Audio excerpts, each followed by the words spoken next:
Hey, this is Anthony Kim with Education Elements, and I've been watching all of the resources and articles that are going through the Twitter feeds, and I wanted to share something from my 15 years of experience actually running online schools and developing programs for school districts who are trying to go online. Of course, like in addition to all of the digital content and kind of basic technology requirements that every online program needs, I wanted to recommend three things that you may not be thinking about right now. One is how we deliver an online course is really different than just sitting in front of one is how we develop it.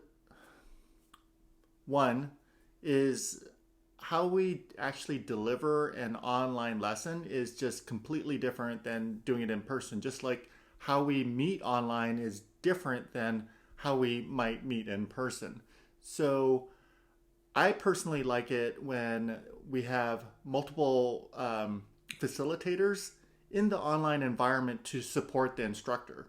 Whenever I'm giving an online workshop, I always have other folks online with me who are able to answer questions, actually ask questions, clarify questions that people might have, reach out to individuals that seem less engaged. All of that support is really essential so that the instructor can feel focused in delivering the lesson, but the students in the lesson actually feel engaged because there are people reaching out to them and addressing their questions instead of the long pause that often happens when you're trying to facilitate, give a lesson, and engage an audience online at the same time. It's just very hard to do by yourself. Two, there's definitely more to an online learning experience than just instruction. There's advisory, there's interventions, there's all sorts of just emotional support that you could provide.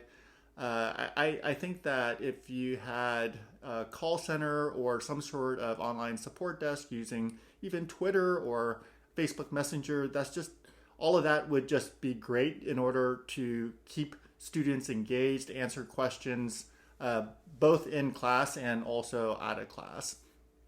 Having that online support is something that many other organizations that are fully online do, and as you go online yourselves, you're going to need something like that. What I would add to this is that it's not just about tech support, it's just being able to engage with people in an online environment so that they still feel like they're part of an online community. Three, I would seriously consider combining classes and going into a co-teaching model in an online environment.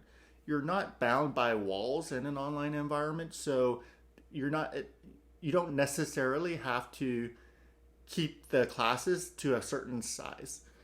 The reason I really support co-teaching is in all of the years that I've been helping districts implement online programs, what I've noticed is that not all teachers have the same skills in all of the areas that are needed in order to have an effective online program. Some teachers, as you know from YouTube and whatever, they're just wonderful presenters of the content and very engaging in video, and they're just experts at that, and they should do more of that at scale. Other folks are really good at reviewing the work and doing the behind the scenes grading and providing feedback to homework, and they're really well suited to supporting the work that's coming in from the students and actually engaging students with the homework and the feedback. Third area would be the person that can really empathize and engage the student one-on-one and providing that level of support, whether it's one-on-one tutoring or just advisory work, and separating out those roles across the teachers that you might have so that you're leveraging the strengths they have in a teaching environment is essential in order to create a successful online experience for all learners.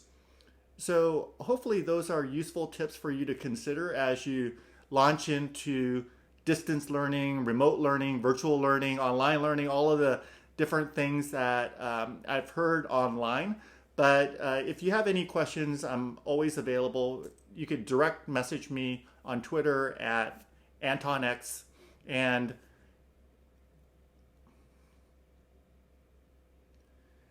if you have any questions about any of this, please direct message me on Twitter, and I'm happy to provide you with more support during this time.